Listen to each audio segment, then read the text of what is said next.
I want to briefly kind of cover all of chapter 2 in one video. I know that there's a lot going on here.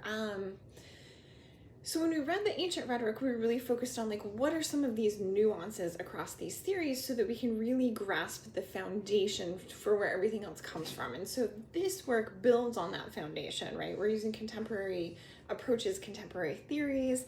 I've heard this word used a lot frequently, the idea that there's a constellation or an intermixing of theories coming together to form the framework that is used to analyze and to build meaning and to move forward with the thing being analyzed. And so that's what LaCourte is doing, is building a constellation of theories to produce a framework through which she makes meaning. Okay, so the nuances, I don't think that we need to grasp at the level that we need to grasp we needed to grasp the nuances of the ancient. We need to understand the bigger picture of what she's accomplishing and what she's trying to accomplish with this work, with each individual chapter within it, so that we can move forward with how is rhetoric taken up today?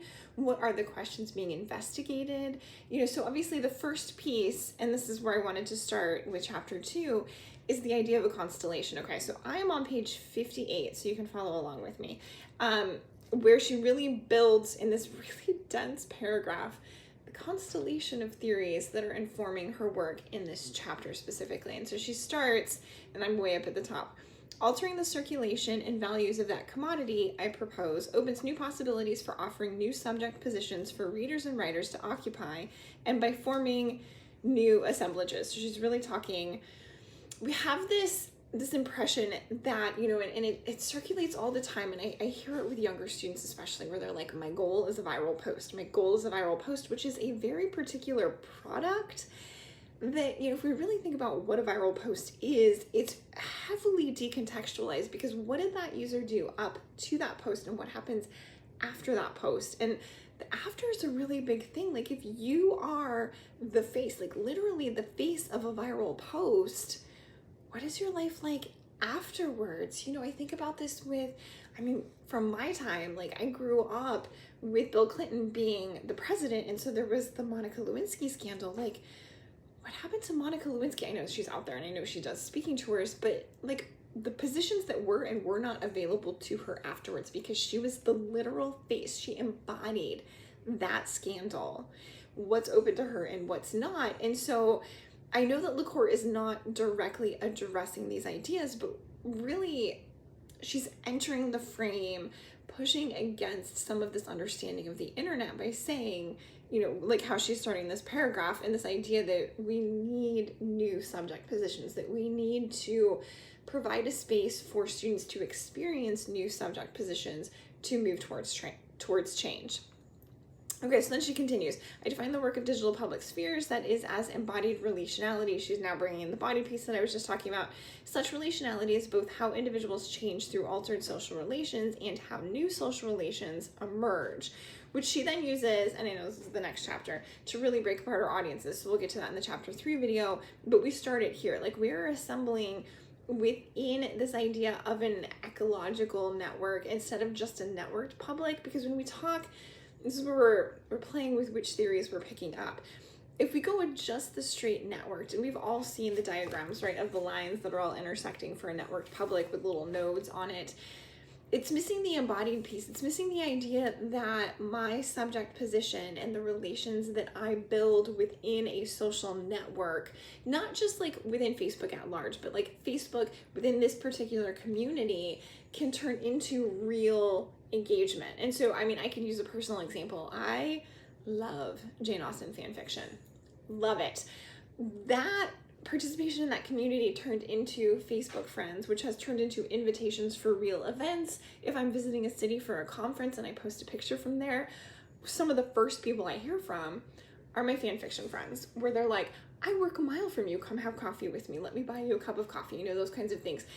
That's the embodied relationality, where this connection, this formation of a public in the way that LaCourte is using public turns into these embodied realities in all sorts of different ways. Doesn't always, but it can.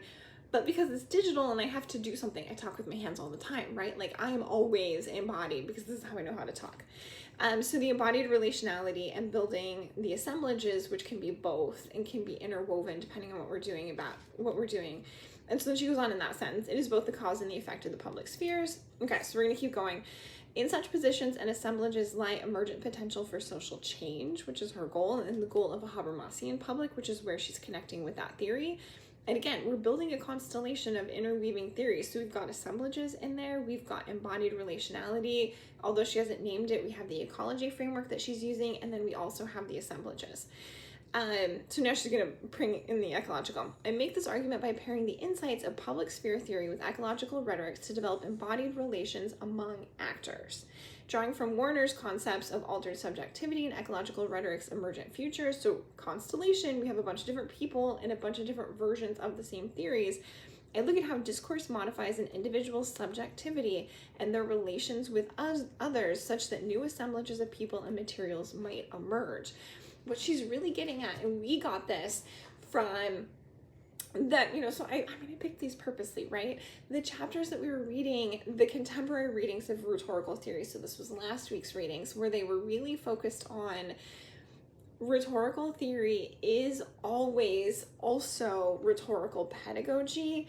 She's just assuming that to be a fact of life. Like, this is how the scholarship works, and so that has to be a part of it, which means us learning rhetorical practices by experiencing rhetorical practices is teaching us to then use those same rhetorical practices. It is a cyclical space, so subjects that we experience in one instance have bigger impacts because it's an ecology, but they also then are transferable skills to other ecologies because it's all an assemblage, it's all interconnected and interwoven. It's just which thread is active or which thread is being pulled on to really inform our subject in that instance. Might not use all of the threads from the web, but it might use enough of them, and getting used to pulling enough of the similar threads makes that an even more transferable set of practices. And so we're really connecting to everything that we were reading about the connection between rhetorical theory development and rhetorical pedagogy development, even though she's not explicitly stating that. It is assumed under these theories. Okay, so then she goes on. Well, there's no escaping political economy. I believe we can leverage.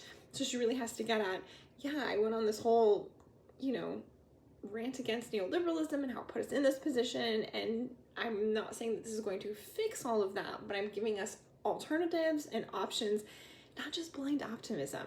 Like, here are real practices that I want to start talking through. But she still has to do the constellation of theories first, which is why we really have a couple more chapters until we get real practices.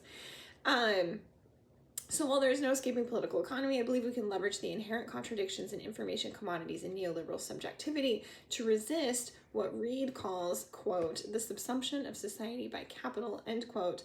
Such a model, I hope, will offer an understanding of digital public spheres where our students, we're back to that connection. So the purpose of this constellation and kind of this vague theory build is so that you can take this to your classroom. And she's, to an extent, recognizing that her classroom experiences do not mirror, and they shouldn't, the classroom experiences of all of us, whether that is us as a student, us as an educator, us as a public citizen supporting public education in whatever form we do that through. We have 3 different subjectivities there. And we may, embody some and not others, and that's totally fine.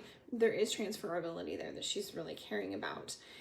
Where students might imagine their writing participating in social change and counteract some of the despair they and I have begun to feel. Okay, so she goes on, to the critique, the why this helps through neoliberalism. But the other thing she's doing here very subtly, and this is a part of the goal and the function, and so kind of one of the things I wanted to bring in is the ecology. When we look at ecological theories, most of the time they're considered to be this idea of post-human because the ecology exists with us in it, but it also exists without us. Like, I have a garden outside. My garden is growing and it's doing its thing, and I'm not out there. I'm not tending to it right now, but it still exists. And it's still making meaning, and it's still growing, and it's still active. And that's the piece of where it's like post-human, because it's beyond the need for humans to be the driving force. Like, I am not the driving force to the active. the temperature's dropping, thank goodness, and the rain are the driving forces, neither of which I have control over, nor are they things I can exert agency upon, because that's not within, I don't control the weather, you know, like that's not how any of this works. And so ecology is really that big. So she's applying it to the internet specifically because there are huge parts of the internet that exist without us being human actors, that continue without us being a part of them. And that's important, because then things can happen and then we can jump in as a member of it, or we can jump in to contribute, and all of this that's already happened, we read, we understand, we learn, and then we become agents within, and then we could turn it off, or we could go on vacation, or we could just go to bed. And it continues, and things are going to continue to change because that's how it is, whether we're there or not. And there are the algorithms doing work behind the scenes to cause change that we don't have any direct control over. There are small like behavior changes that we can do to try to impact them, but we don't have a lot of huge controls there. Okay, so this top of 58, I know that we've kind of already turned in the notes for this, but I want to just return to chapter 2 and just make sure we saw that paragraph, because it is the goal of this chapter where she really lays out the constellation of ideas that she's pulling together. Okay, so after the chapter, after submitting notes, if you still have any questions about this, please send me an email or stop by office hours. I'm happy to talk it through.